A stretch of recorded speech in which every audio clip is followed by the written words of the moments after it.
Hello everyone.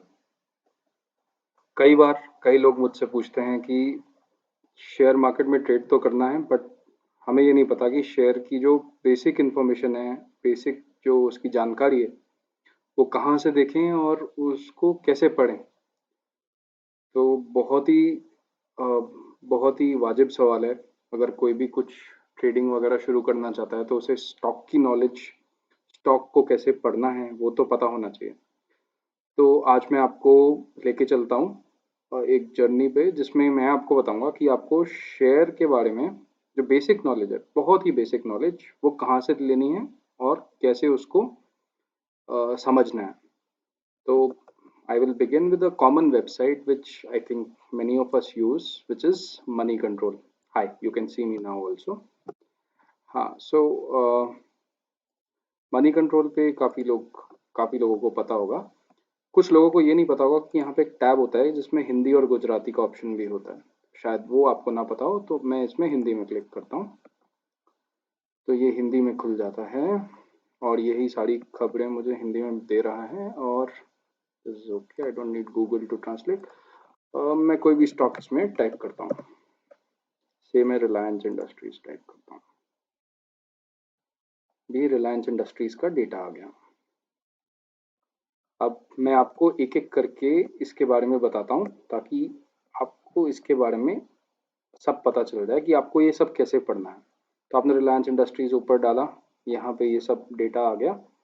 अब ये जो ऊपर दो कोड्स आप देख रहे हैं, बीएससी और एनएससी के, ये वहाँ के स्टॉक कोड्स हैं जिससे ये इन इन एक्सचेंजेस पे रिकॉग्नाइज होता है। तो ये अगर आप कोड भी डाल देते ऊपर तो ये स्टॉक खुल जाता। अब ये प्राइस है, इस प्राइस पे ये ट्रेड हो रहा है और ये इसका आज का मूवमेंट है, अभी तक का मूवमेंट आज का। ये 45 रुपये ऊपर, 14,17 रुपये। ये बीएससी का डेटा है इस तरफ और ये एनएससी का डेटा है। अब खुला 1354.90। ये है जो प्राइस मॉर्निंग में ये खुला था, जिसपे सुबह जब ट्रेडिंग स्टार्ट हुई थी। आज का जो हाईएस्ट है, सॉरी, आज का जो हाईएस्ट है ये 1495, 1495। और जो मिनिमम है वो ये है 1348। तो इसको ऐसे रीड करना, ये डेली इन्फॉर्मेशन है रोज की। वॉल्यूम होता है कि कितने स्टॉक्स ट्रेड हो रहे हैं।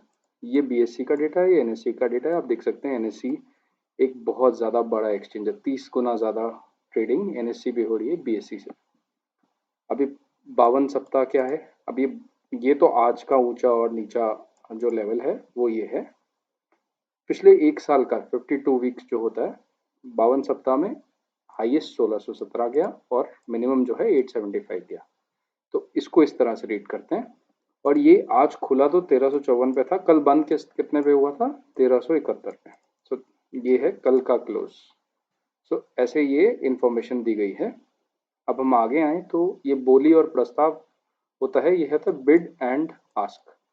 सो कितने प्राइस पे कोई खरीदने को तैयार है और कितने प्राइस पे कोई बेचने को तैयार है। तो इस समय पे कोई 1420 रुपये पे खरीदने को तैयार है और कोई 1426 रुपये पे बेचने को तैयार है। ये 88 शेयर बेचना चाहता है और ये खरीदना चाहता है 88 शेयर, और ये 100 शेयर बेचना चाहता है।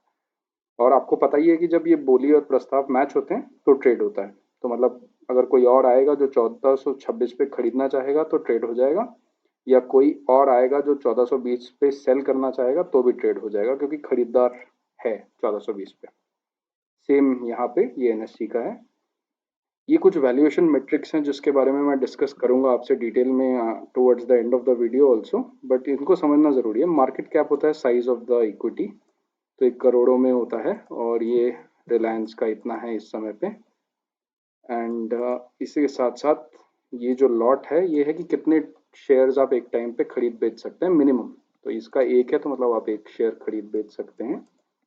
और ये है ईपीएस जो कि होता है अर्निंग्स पर शेयर। सॉरी, ये रिफ्रेश होता है थोड़ी थोड़ी देर बाद क्योंकि ये स्टॉक प्राइस रिफ्रेश होता है। ईपीएस होता है कि, और टीटीएम मतलब ट्रेलिंग 12 मंथ्स, मतलब पिछले 12 महीने में कमाई कितनी हुई हर शेयर की, जो प्रॉफिट होता है कंपनी का divided by number of shares. और ये है मूल्य पर बुक, मतलब एक मल्टीपल रेशो होता है जिसके बारे में मैं अभी डिस्कस करूंगा आपसे इस वीडियो के एंड में।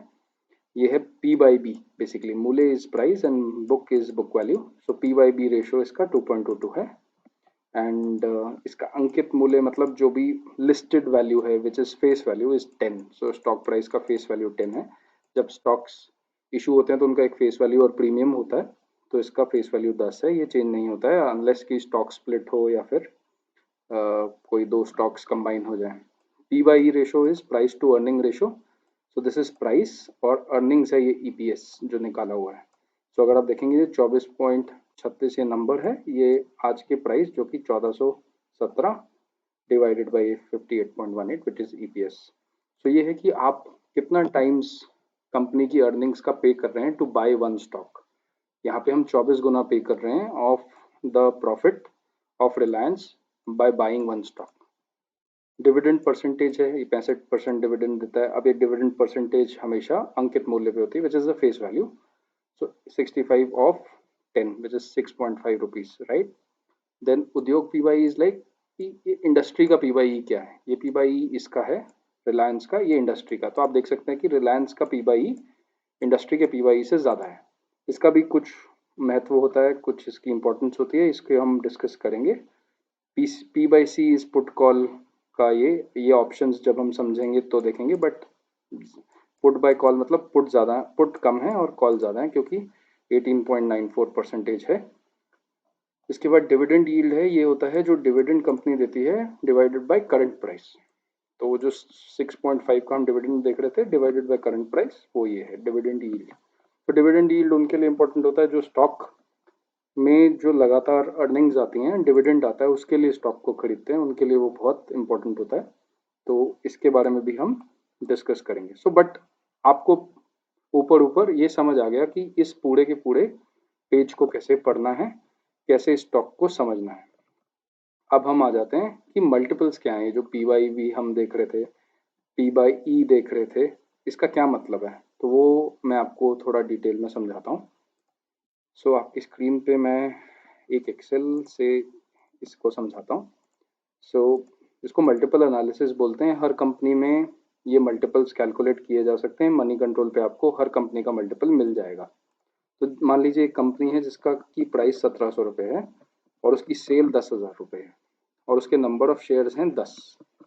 तो उसकी सेल्स पर शेयर मतलब हर शेयर के ऊपर कितनी सेल है, 10,000 सेल है 10 शेयर के ऊपर, तो 1000 सेल है पर शेयर के ऊपर, डिवाइड कर दिया। अब पहला मल्टीपल है हमारा प्राइस टू सेल्स, कि हम कितना पैसा दे रहे हैं स्टॉक मार्केट में 1 रुपए की सेल के लिए उस कंपनी की। तो हमने वो कैलकुलेट किया कि 1.7 आया, मतलब हर 1 रुपए की सेल के लिए हम कंपनी को 1.7 वैल्यू कर रहे हैं स्टॉक मार्केट में। तो this is a good multiple called P by S। अब ऐसे कई तरह के मल्टीपल होते हैं। प्राइस टू बुक होता है, book value, price to earnings होता है, प्राइस टू सेल अभी हमने देखा, price to free cash flow भी होता है। तो हर हर मल्टीपल डिफरेंट डिफरेंट उद्योगों में डिफरेंट डिफरेंट सेक्टर में काम आता है और इसको भी हम डिस्कस करेंगे डिटेल में जब हम मल्टीपल्स के बारे में डिस्कस करेंगे। सिमिलरली मल्टीपल होता है प्राइस टू अर्निंग्स। जैसे 1700 सेम शेयर लेते हैं, 1700 उसका प्राइस है, अर्निंग्स मान लीजिए 10% है, तो रेवेन्यू 10,000 था, अर्निंग्स 1000 है, शेयर्स उतने ही हैं 10, अर्निंग्स पर शेयर जो है वो 1000 बाय 10 100 हो गया और हमारा प्राइस टू अर्निंग्स रेशियो हो गया 17। अब इसके अंदर हमने देखा था मनी कंट्रोल पे कि एक उद्योग P by E दिया हुआ था। देखिए अब जैसे इस कंपनी का 17 है P by E और अगर इसका industry P by E ratio मान लीजिए 15 है, तो ये कंपनी अपने इंडस्ट्री से ज़्यादा P by E पे चल रही है। इसका मतलब ये है कि ये अपनी इंडस्ट्री से थोड़ा ज़्यादा एक्सपेंसिव है। तो मान लीजिए रिलायंस की बात हो रही थी और अगर oil refining and oil exploration की इंडस्ट्री की बात करें तो अगर, और पेट्रोकेमिकल्स भी उनका डिवीजन है, तो अगर वो इंडस्ट्री की बात करें तो अगर उसका मल्टीपल रिलायंस से कम है जो कि था मनी कंट्रोल पे, इसका मतलब रिलायंस अपनी इंडस्ट्री से थोड़ा ऊंचा चलता है। अब इसका मतलब ज़रूरी नहीं है कि वो अनरीजनेबली महंगा है, इसका मतलब ये है कि maybe it deserves to be expensive if the markets are efficient and if the markets are not efficient तो हो सकता है कि यहाँ मिस प्राइसिंग हो कि वो इंडस्ट्री से ऊपर है बट होना नहीं चाहिए। So this is use to compare, multiples are use to compare कि आपका P by E कितना है और इंडस्ट्री का P by E कितना है। अब सेम चीज हम एक अपना मल्टीपल भी बना सकते हैं किसी भी कंपनी के लिए। तो मान लीजिए कि हम अपना मल्टीपल बनाते हैं एक ऑपरेटिंग मेट्रिक पे, से रिलायंस है, तो हम उसकी रिफाइनिंग कैपेसिटी को डाल देते हैं यहाँ पे। मान लीजिए उसकी रिफाइनिंग कैपेसिटी 1500 है और 10 शेयर हैं, तो रिफाइनिंग कैपेसिटी पर शेयर 150 हो गई और प्राइस टू रिफाइनिंग कैपेसिटी 11.3 हो गई। अब ये रेशो मैं रिलायंस जैसी हर कंपनी के लिए निकाल सकता हूँ और रिलायंस को कंपेयर कर सकता हूँ कि रिलायंस उनसे ज़्यादा एक्सपेंसिव है या कम एक्सपेंसिव है। तो ऐसे आप अपने खुद के मल्टीपल्स बना सकते हैं। ऐसे ही एक एनालिसिस मैंने एक बार एविएशन के लिए किया था। तो इंडिगो, स्पाइस जेट जब लिस्टेड थे, उनका एयर ट्रैफिक डीजीसीए पे मिल जाता था, तो मैंने उनका प्राइस टू ट्रैफिक कैरीड निकाला था और मुझे लगा था कि जो स्पाइस जेट है, और काफ़ी और कंसिडरेशंस होते हैं एविएशन में कि कौन सा मॉडल है एयरप्लेन लेने का, like sale and lease back है या एसेट ओन्ड है या जस्ट लीज्ड है। बट फिर भी अगर आपको मोटा मोटा एनालिसिस करना है तो प्राइस बाय ट्रैफिक कैरिड मैंने एक मल्टीपल एक बार बनाया था और मुझे ऐसा लगा था, तब स्पाइस जेट वैसे भी बहुत कम स्टॉक प्राइस पे था और उससे मुझे पता चला था कि प्राइस टू ट्रैफिक कैरिड बहुत ज़्यादा था इंडिगो का और स्पाइस जेट का बहुत कम था। तो मैंने स्पाइस जेट को लिया था और मैंने अच्छे मल्टीपल पे उसको बाद में बेचा था। सो आई थिंक अगर आप इसको थोड़ा जुडिशियसली करते हैं तो आप ऐसे स्टॉक्स ढूंढ सकते हैं जो मार्केट में इस समय पे कम प्राइस पे हैं, बट उनका पोटेंशियल काफ़ी है ऊपर जाने का। सो इसलिए आई थिंक ये एनालिसिस इम्पॉर्टेंट है और आई होप आपको अच्छा लगा हो। और अगर आपको अच्छा लगा और आपको इससे थोड़ी मदद मिली तो मुझे कमेंट सेक्शन में ज़रूर बताइए और चैनल को लाइक सब्सक्राइब कीजिए ताकि जो भी मैं बनाता जाऊँ, जो भी कंटेंट मैं बनाता जाऊँ वो आप तक सीधा पहुँचता रहे। Thanks a lot for your time. बहुत बहुत धन्यवाद।